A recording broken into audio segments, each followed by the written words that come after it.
Captain Vactor's log, stardate 100078.09. Once upon a time, there was a Star Trek podcast called TREKnological. It was hosted by two captains, nay, kings, who wanted to share their love of Trek while also being loving husbands and attentive fathers. So far, the podcast is 8 episodes into reviewing Star Trek Strange New Worlds, and I would say they are having a blast. This week's jaunt into the realm of fantasy was a pleasant surprise.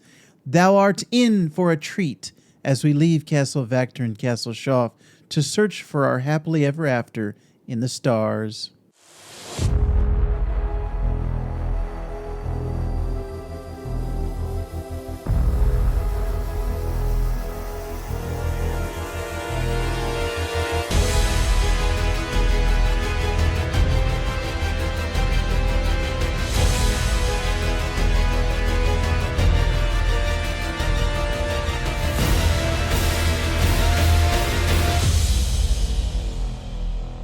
Aw, yeah! Welcome back to TREKnological, a Star Trek shakedown. I am Sir Trent of Vactor, and with me, as always, is Sir Jimmy of Shoff. Hello, sir. Cheerio. This is going to be not a mission, Shoff, but an epic quest, as we are reviewing Star Trek Strange New Worlds, Season 1, Episode 8, The Elysian Kingdom, which is all about fantasy and fairy tales. So we're going to get right into that. But first, we want to let you know that we are your source for all things Star Trek. And we are very grateful that you are listening to us.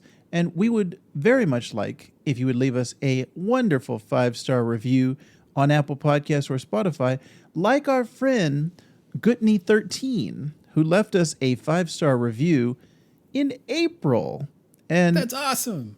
We just now saw it. So sorry, Gutney, but thank you very much. He said, wow, loved it. So thank you, Gutney. Yeah, we're so thankful and appreciative. Hopefully you're still listening, Gutney, and or Gutney, or however you pronounce it. We don't want to butcher it and make you mad. We just want to say thank you and hope that you're still tuning in each week, because hopefully you've only seen a certain amount of growth and maybe even additional quality of content. Yes. So since April. So thank you so much. Thank you very much. And you can also leave us a 5-star review on Spotify. And Shoff has been doing a great job of leaving some questions on our Spotify page. So if you actually scroll down in your app, if you're listening on Spotify, you can get to it right at the bottom of the app when you're listening to our show. But we have a listener who responded, Shoff, and it was EA. Yeah, EA Sports. It's in the game. Yeah. No, but EA, we don't know what it stands for, but we're just calling him EA. Wants to go slightly anonymous, but I will say this. This person, we're not going to give any gender because there's nothing to indicate one way or another. And also it doesn't matter. But ultimately, EA has been really leaving their answers on the episode Q&A. It's been great. So, like, for instance, the most recent one was, who's your favorite Star Trek villain? And EA's answer was Q. Ooh. And I think that's a very safe answer to say. I'm sure a lot of people would agree. Q is definitely one of the best of the Star Trek baddies. And then another one... previously, I asked the question, what Star Trek theme song is your favorite? And EA responded with TNG, which great theme song. So there's really no wrong answer there as well, because they're all excellent. But yeah, quick shout out to EA. Please keep leaving us answers to our questions, and I'm going to keep trying to remember to pin it on Spotify, so you get your 15 minutes of fame as well. Nice. So yeah, like I said, you can leave us a review and answer some questions on Spotify as well as Apple Podcasts. And don't forget, while you're there, you can also tell all of your family and friends that you're having a great old time listening to TREKnological with Captains Vactor and Shoff, and we would be very grateful. But Shoff, I see something up ahead. Set a course for the nearest planet, maximum warp. Aye, sir. Course laid in. Give me that Szechuan sauce.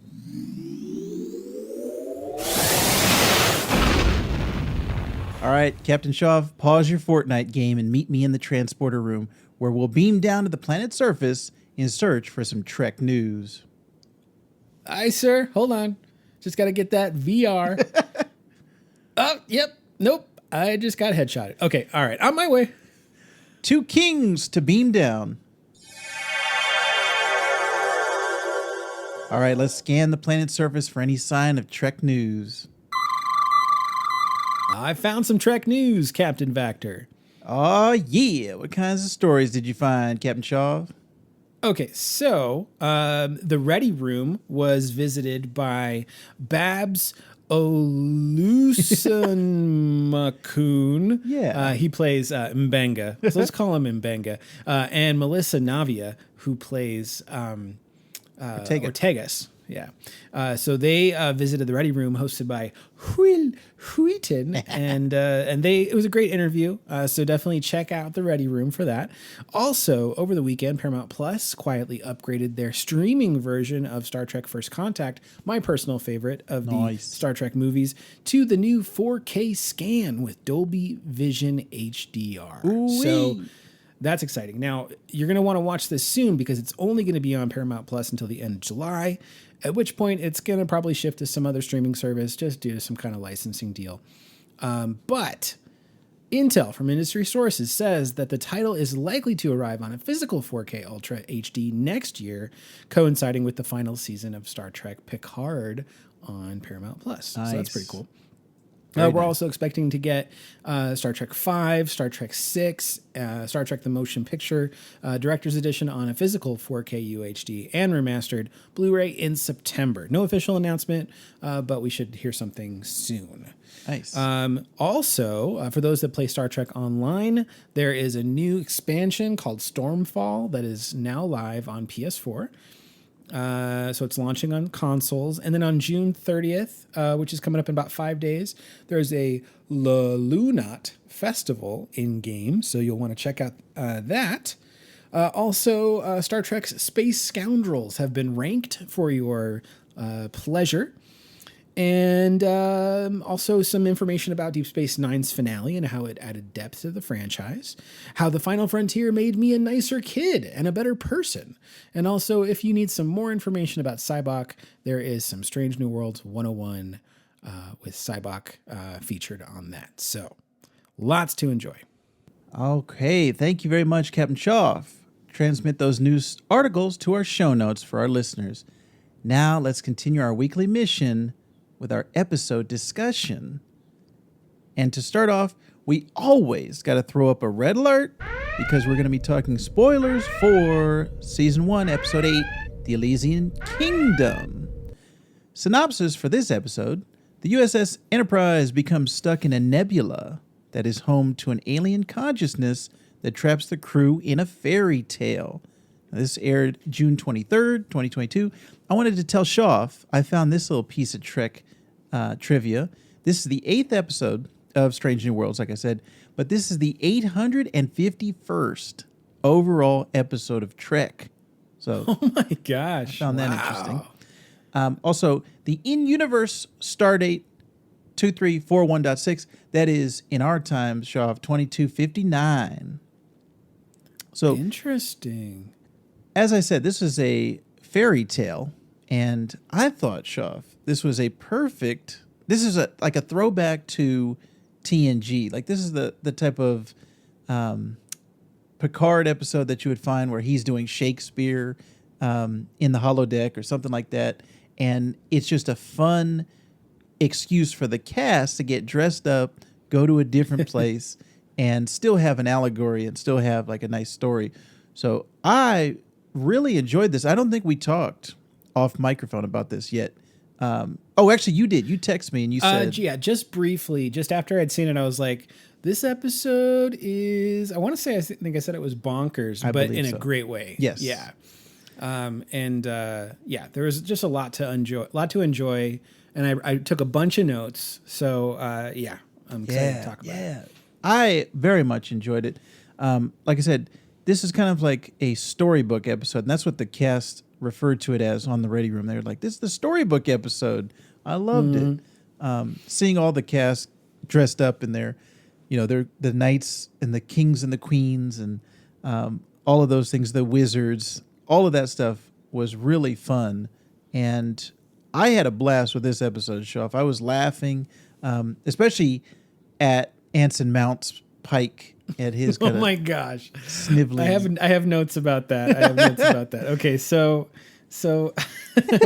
I commented, I was like, okay, so we were used to Pike's Peak, and now we got Pike's middle part. And I got to say, Pike's middle part, no bueno. Pike's Peak is greater than Pike's middle part. But also, I said that he's so funny when he, like, any scene that he's in as this, I forget his character's name, but like he's a snivelly, cowardly character and definitely like dishonest, disloyal, kind of like Fairweather, basically. Like, but when he's in the brig and he's like breaking under the pressure of confinement, the way he like slaps the bars when he's mad at it.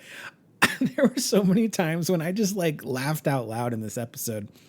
And it's funny to me because earlier on in the season, the Spock Amok episode was supposed to be kind of like their comedic episode, but right. I didn't find myself laughing anywhere near as much as the Elysian Kingdom episode. Yes. I felt that there was a lot more humor invested into it. And there were just so many moments where Pike's performance, because it was so different than who he plays on the show, it was so fun to watch him, and everybody seemed to be having a good time. Oh yeah. I had a question for you. Yes. So this is just totally speculative. There's no right answer, no wrong answer. But early on in the episode, Pike's character says, he calls out for the court jester. He's like, "Court jester, we're ready for the court jester." Now, there is no court jester that we see, but I want to ask you, who do you think would be the court jester? Now, obviously, we saw the rest of the cast, so it would have to be somebody who has lesser seen, or maybe somebody who we haven't seen yet. Like, imagine if like Chekhov is like in the crew, but like a cadet somewhere and like not on the bridge yet or something or whatever. I want to get your take because I have a thought on this one. But who would you cast as the jester? I think it's got to be Kirk. It's got to be Kirk's brother. Yes. It's got to be one of the That's Kirks. who I thought too. Yeah. I was like, it's got to be Samuel Kirk, no doubt. Him with that mustache. Yeah. Now I wish there was like a deleted scene of Samuel Kirk just like cartwheeling on the bridge and like offering up some like stupid joke with a hat with bells on it or something. Like that would have been great. Oh, I looked it up. Pike played Lord Ralph. Lord Ralph. That's right. Okay. Yeah. So seeing all of the different, as they introduced each character, they each got their own kind of like this, ta-da, like here's Hammer. He's a good wizard. Here's Spock. He's an evil wizard. Here's La'an. She's a spoiled princess. Like each character's introduction, I think if we were watching this in the theater, we would have gotten applause or we would have gotten something. Because I think they did a really good job of like introducing everybody. And being from Mbenga's point of view, it was kind of fun, seeing his reaction to everybody and seeing everybody and thinking, hey, who's going to be next? What's going to be their character? All of that stuff was just super fun for me. So I really had a blast going through each one of their characters and then going the kind of juxtaposition of the characters as we know them, especially with Pike. That was like the number one, but Spock also seeing, okay, we know them as this type of character. Now they're playing like completely opposite of, and La'an was the same. It really felt like they purposely cast them off type, like yes. against what their archetype is. And I think one of the biggest adjustments was La'an, because she was so like princessy and prissy, but also very fun too, very bubbly, very likable. And then her actual dog was cast as her dog, so that was pretty cool. I think her dog's name was Runa, Princess Runa. Yeah. So And they went into that a little bit on the Ready Room, which was fun. But yeah, the costumes were super elaborate. I really loved Uhura's costume. She was the queen, and she played the queen very menacing and evil, and played it perfectly and beautiful. She looked beautiful. And we're thinking of her as, hey, she's a nice girl. We like her as Uhura. And then, like we talked about, that juxtaposition of, oh, now she's the evil queen. We don't like anything about her. So, yeah, just, like I said, just fun is how I would describe this episode. And I think this is the last one we're going to get for the rest of this season. I think, I didn't watch the preview for next week's episode, but I think the rest of them are going to start being a little more dramatic and leading up to that finale coming up in 2 weeks. Yeah, I think you're right. And the preview, I did watch it. And I don't think this spoils anything, but it definitely has a much more of a, like, either like a Monster of the Week vibe, or it could be the Return of the Gorn. So, so that would be fun. But yeah, I mean, this episode was really a nice change of pace. It actually gave me an opportunity to see Hemmer in a different light. Yeah. And I liked him a lot more. Like, he felt more, just approachable, like charismatic, and seeing him like he's like, what would a wizard say? And he's like, abracadabra or whatever. And then he's like trying to like pretend like he's conjuring up magic before he transports them. I was like, this is great. Yeah. Like, that an Andorian would behave this way is so unlike an Andorian. I know he's the what's the word?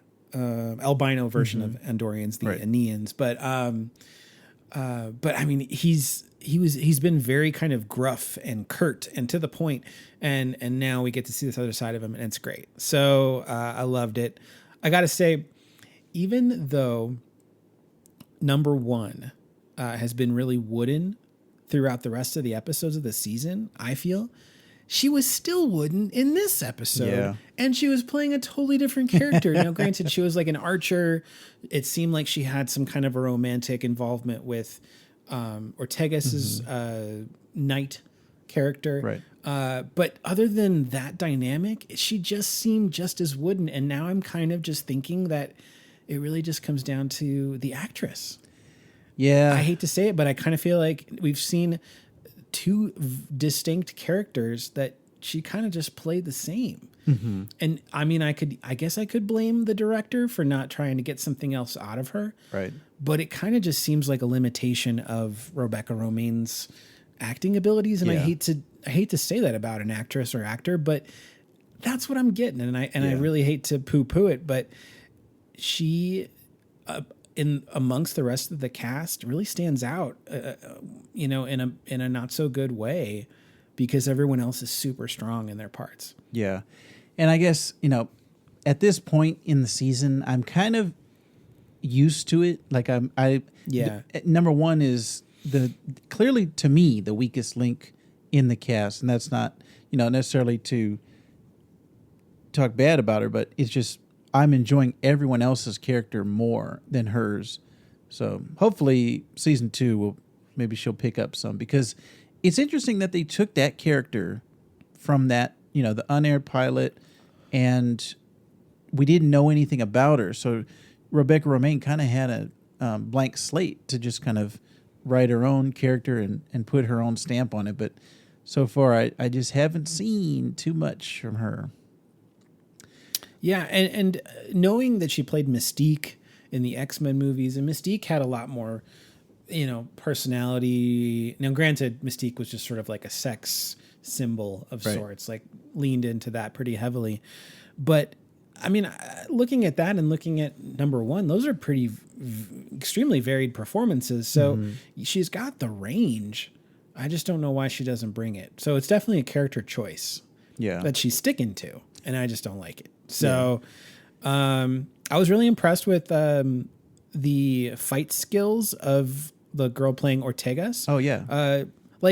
I know it's a TV show, and I know Star Trek is not known for like being amazing with fight choreography, but she actually did really, really good. It was an interesting fight, and in some ways better than some of the lightsaber duels of Obi-Wan Kenobi. So Yeah, I enjoyed her performance and all of the, like you said, the action bits to it, on kind of a limited TV budget, but still nonetheless entertaining. yeah. And I think the meat of this episode, Shoff, especially for us as fathers, was the Mbenga daughter plotline. And I was kind of shocked the way that they went about the decision for, okay, do you let the child die, or do you, or not die, but the choice of, do you let the child go, or do you let your crewmates go, right? Like, do you let your friends and coworkers, your crew, die, basically?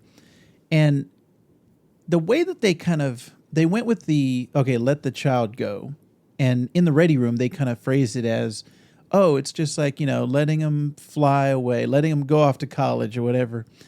And for me, and I want to get your take on this, I didn't take it that way. When they gave that choice, I thought they're killing the child, because they said she's going to transcend, her consciousness is going to go into another form, and she would never experience death. And to me, that is like dying. Like, to give a child the choice, like, I thought the father was going to make the choice, but to give the child the choice and say, hey, you're going to be immortal now. Do you want to be immortal? And the child is way too young to make a decision like that. I just thought that was very strange. What was your take on that? I can see where you're going with that. I think I just saw it more from the heartfelt aspect of it, and I think I did interpret it not as a death, but as a metaphorical transformation. Sort of akin to, like you were talking about, like the kid goes off to college, or just moves out of the house, you know, and becomes an individual, or just starts thinking for themselves. And, we don't know how long she's been in a transporter situation, right? Like, obviously the transporter is not only halting her age, but also halting the progression of the disease that she has. So she could be technically a lot older than she appears to be, as far as how long Mbenga has been struggling with, figuring this out. I don't know. I also got the sense that, and I don't know this to be true, but is Mbenga's wife, is she still alive? It kind of feels like no. Yeah, the way that they played so the mother is out of the picture. Yeah, so it seemed like she was dead. But that would have been interesting if they had brought that up, what you just said about her being in stasis for, so many years. And if they wrote it to the point where it was like, okay, she's been in a childlike state, but her mind has continued on, then it would have been easier for me to swallow, to be like, all right, you can give her that choice. And they definitely played it, like you said, in that heartfelt way. Because when she came back, like when she was leaving as a child, I was like, no, don't let her go. But then when she came back, it was like, oh, okay, this is nice. They did it from the heartfelt sense. I got to say, I did not expect the child to come back. I didn't either. In an older capacity. And to me, like, I was prepared to accept that was the outcome, that maybe we would catch up with her in a future episode. That's what I thought. Season or something like that. But to have her come back immediately and see her at an older age, I was like, this is a perfect payoff. Because we still know that Mbenga is, I would hope that in future episodes, from a character development piece, he's not just okay with this, like that he has to now come to some place of acceptance over the loss of his daughter in the physical sense. Obviously, she exists on and has transcended her body, but he's not going to be able to just re-energize her and see her whenever he wants and read her books whenever she wants and this or that. Like, there's a finality to their relationship at this point. And so he has to, it's basically his own form of grief at this point. So I do hope that we get to see more of that, because it'll just further flesh him out as a more three-dimensional character with actual, problems that he's working through. Right. Because there's so much to explore with the grief yes. on that. So because he's alone now. That's a tough call. That is a really tough call. Yeah. I mean, but I guess when you think about it, it's a lot like any situation with where quality of life is concerned, right? Mm-hmm. So like whether it be a child or a parent who is in a situation where quality of life is severely impacted, they can't have a normal existence. They could go at any moment. It's like, do you really hold on to just trying to keep them in the here and now, or do you let them pass on to something potentially greater? Right. So I think like the choice, even though it was given to the girl to make, I think it's because the alternative is death. Well, I think really the thing that threw me, and this is just me personally, is I find immortality to be hell, because you watch all your family die, you watch all your friends die, and you stay around and you're immortal. To me, that sounds like a death sentence. And that's when they said, "Oh yeah, she'll never know death." And I was like, "Wait a minute. I don't want to be around for the end of the universe. I want to like have a beginning, middle, and end to my life." And so when they said that, that's when it kind of alarm bells in my mind went, "No, don't give the choice to a child." But like I said, the way that they did it and the way that they brought her back right away, it was very heartfelt, and it made me as a father feel good that he let her decide and he let her go on. And she said, "Hey, everything is fine." I'm glad they gave us that kind of catharsis and that release at the end there. So they did good, Shaw, at the end. They did real good, real good. Definitely a heartbreaking, heartwarming episode. And I did not expect them to resolve the Mbenga situation with his daughter this season. Yeah, I didn't either. They've spent at least 3, maybe parts of 4 episodes on the storyline. I think he's got the most fleshed out character of all of them in the crew so far. Maybe Spock is pretty close there, but like I think Mbenga has really gotten the time, which is awesome. And I'm glad to see that. It probably also means now he's going to start taking a step backward in the importance of his character in the grand scheme of like character development to make room for other people. Right. And we are coming up on episode 9, and we still don't know much of anything about Ortegas. I feel like she's got to be next. She's got to be the next one. If they don't spend any time on Ortegas this season, like I think that's a real missed opportunity. I saw the Ready Room thumbnail before I saw the episode, and when she was on it, I was like, "Oh, okay, good. This is going to be the Ortegas episode, right?" Because she's on the Ready Room. And then, she had a nice part, but we still don't know her backstory. So yeah, we definitely got to get her coming up here. But like you said, I think Mbenga is going to take a back seat, Spock, and also Pike, because he had kind of a heavy storyline at the beginning about his death. Yeah. And he's taken kind of a step back. So I think we will be getting that in the next couple episodes here. But I think, did you have any other notes on this episode, Shaw?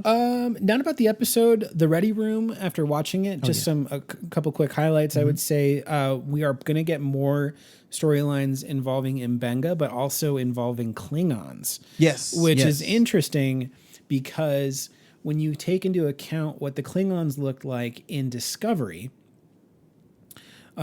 which you can see that from the first season onward, they have a very distinct, interestingly like white/purplish skin. Like they don't have the hair that you're used to seeing on the Klingons, or the ridged. They have ridged foreheads, but it's not exactly the same. Yeah. But then from the original series, they looked just like humans, just with like big old mustaches and stuff. Like they didn't have the ridges. That didn't happen later in the whole like Star Trek universe. The idea of the Klingons, there was some kind of like genetic testing and Civil War type stuff, and that's what ended up causing the ridges to become the prominent thing in culture. But it's apparently something that Klingons don't discuss with non-Klingons. So we don't know a whole lot of details, but if we're going to get the Klingons, then the question is, what the heck are they going to look like? Because the Klingons that we saw in Discovery, that was in Discovery Season 2, which was happening just prior to the events of Strange New Worlds. And then you've got, I think like 10 years till the events of the original series. Right. And them looking like, without any prosthetics or anything. Yeah. So it just makes me wonder, if we're going to see them, what the heck are they going to look like? Yeah, so that'll be interesting. That's exciting. And I talked about Christina Chong's dog, Runa, so that was really cool. They had matching glittery dresses, so that was really funny. But yeah, overall, great episode. So yeah. I'm loving this season of Star Trek Strange New Worlds, and it's definitely been a highlight of my week each week. Yes, same here. Excellent, Shoff. So let's wrap up this episode, but before we do, any life updates you want to tell us about, Shoff? I'm always interested. Well, yeah, real briefly, we upped the timeline of our move. So we're still moving into our new house in Washington, July 29th. But we originally had the moving truck coming only a week prior to that to pick up our stuff. And we were going to be staying for a few days with our nanny. Actually, she's moving into a house that has a fully furnished basement for us. So that's going to be really great. But realizing that our stuff in the moving truck wouldn't arrive until 2 weeks after we move in. Ooh. That's a long time to be roughing it. Right. So we decided to request an earlier pickup time of our stuff. Nice. In order to get it sooner. Nice. So our stuff, everything has to be packed up by July 14th. So that's not far from now. That's less than 3 weeks away. So it's going to be a little bit of a scramble here at the house. Boxes everywhere. I just went to Home Depot and got 25 more boxes. So we are down to the wire pretty much. So and that's pretty much the nature of our podcast is going to take a little bit of a break right after Strange New Worlds, because I won't have anything hooked up. Everything's going to be packed up. So we just have to take a break, hiatus until I'm reestablished in the new office in Washington, and then we can kick things back into gear. But that's what's going on for me. That's the big thing, is just trying to balance my days with a nearly 2-month-old and a nearly 2-year-old. She'll be 2 on the 4th of July. So that, and then working full time and trying to pack up a house. It's nuts, man. It's nuts. Dang. So that's me. What about you? Yeah, I've just been trying to consume content for We Love Comics. There's always a new comic to read, and specifically, Shoff and I both, we've done kind of a personal reading club together where we're reading the X-Men House of X, Powers of X storyline, which I think if you're an X-Men fan, I would highly recommend you get into it, because it is very good, Shoff. How far are you? Oh, I've already read it. Oh, you already read the whole thing. I'm just rereading it with you. But I mean, I loved it. I would actually put it in my top 3, because it's like a 12-issue series. But if you're gonna call it an event, I would say it's my top 3 favorite events of all time. Nice. So I've been doing that, and then I've been trying to produce a new TikTok/Reel, also YouTube short, every weekday. So I'm taking the weekends off, but 5 days a week I'm trying to put out a brand new video, and sometimes multiple in a day. Just depends on what news or what articles Shoff sends me. But yeah, that's been my week this week, is trying to either consume content or put out content. Where do people find your Reels, your TikToks? How can they find it? So Reels, I'm just Vactor, my last name, Vactor. TikTok, I am Vactor Loves Comics, all one word. And then my YouTube shorts, I don't know how people get to that. Just search for Vactor on YouTube or We Love Comics, and you'll find it. Nice. And speaking of social, Shoff, they can find our socials at TREKNOPOD on Instagram and Twitter. And we also put out video content on YouTube. If anyone is interested in consuming through YouTube, Just search for TREKnological, and you shall find our lovely voices. Maybe we'll do video in the future, Shuff, but right now we're just doing a audio version of our podcast on YouTube. You can always leave us a comment there and let us know how we're doing, or if you want to hear something. And we would also love if you would leave us a 5-star review on Apple Podcast and Spotify. Don't forget, we are part of a podcast network, the Geek So to Speak podcast network, which has some lovely podcasts, including Geek So to Speak, which is currently on hiatus. But we also have the Sandbox Gamers, which is our video game podcast, which this past week we talked about Shredder's Revenge, the new Ninja Turtles game, which Shoff and I actually got a chance to play this so last good. week. Hopefully we'll get to play some more, because at this point, it is my favorite game of 2022. So Shredder's Revenge, we talked about on the Sandbox Gamers. And then this week on We Love Comics, we talked about Miles Morales being culturally appropriated for the What If Miles Morales Was Thor book. So if you want to hear myself and Mr. Seabury talk about that, check out We Love Comics. All of these things can be found at our website, geeksotospeak.com/network, Shoff. That is all the things I have to tell you, besides sharing us with your friends and family. We would love to beam into all of your homes. So next week, we're going to be talking about episode 9, the penultimate episode of season 1 for Strange New Worlds. So don't forget to check us out there. But I believe, Shoff, our mission of the week is complete.